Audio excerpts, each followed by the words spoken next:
Okay, as we've done before, I always like to give a little shout out to my interns. In this case, it's two bright individuals who have made an impact during their stay here in Boston.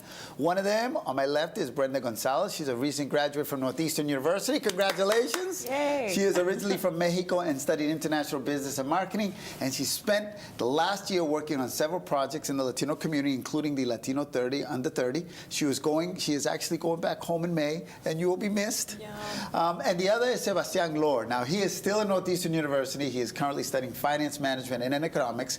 His parents are from Ecuador, although he was born in Florida. He's got a year to go, and we'll keep you busy, right, until you get home. Yes, sir. All right, good. So, Brenda, Sebastian, you guys were part of the dream team. Yes, we were part of the dream team. Yes, I love your confidence. Of that 30 under 30. Yeah. Great event, and, well, part of El Mundo as well. So we're always working with you guys. It's always amazing to be part of your great projects. Now, you, Sebastian, we got to give her credit, right? There was a couple times this year where her and Maritza were up in the office till what time? 5 a.m. in the morning. 5 a.m. 5 a.m. in the morning. But it was worth it. It was worth it. At the beginning, it was a little bit overwhelming.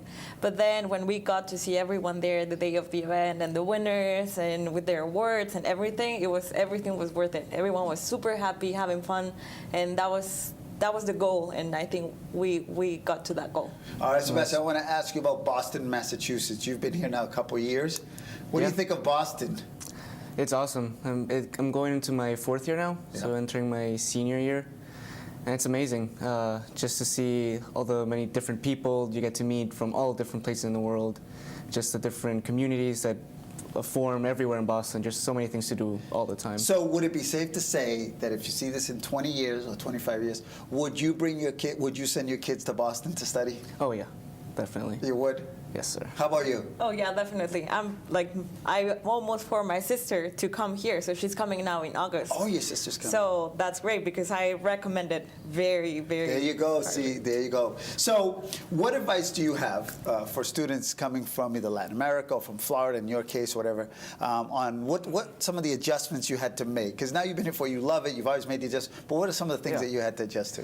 I think the main thing is to come with an open mind. Like I said, there's just so many different things. You're exposed to so many different people, cultures, that just having an open mind really gets you further, just to really appreciate all the activities and groups and communities that you get to meet.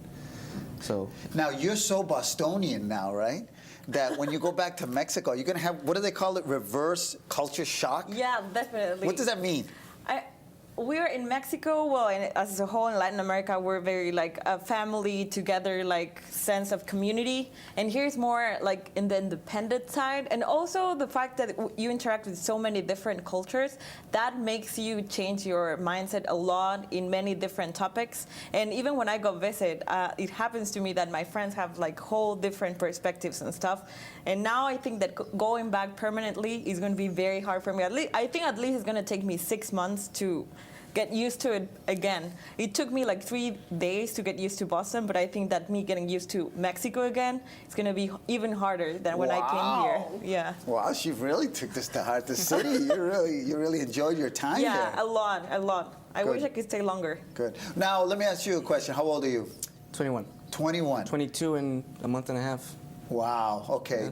Where do you see yourself? I know this is going to be a stretch, because when I was that age, I didn't want to think I'd ever reach 30, much less plus 30, plus. But where do you see yourself in 10 years? Hopefully still here in the U.S., in a major city. So like you said, I'm studying finance. I'm trying to get into the investment industry. So hopefully, yeah, New York, Boston, Chicago. You want to be, what's your ideal job? I want to start off as an analyst. Financial analyst? Financial analyst, yeah, in equities, stocks, and then hopefully move up to portfolio management and see where it takes me from there. Very nice. So what happens now? You go back home, and then what are you going to do? Yeah, I go back home. Hopefully I will find a job, and if not, I'm going to have my own company, start that. I already have some ideas in mind. So thank God I have all the support from my family. So start working on that, and I'm just very excited to go back and be with my parents, my siblings, and my friends. So it's hard to leave home, but I'm going home back in. All right, guys. Well, I want to give you a little shout out, and thank you. Let's watch this in 20 years. okay? We're gonna save this and play it back in 20 years. So we can laugh. Yeah, hopefully I won't look too bad, and you guys are gonna look almost the same. Let's see, Hopefully. okay? Yeah. All right, Sebastian, thank you. I'll see you Thank you. soon, and Thank good you. luck. Thank you, Alberto. All right, we're gonna miss you a lot, Brenda. All right, when we come back, El Super Bowl, but let's call it the perspective of a Venezuelan journalist, coming right here on Revista Hispana.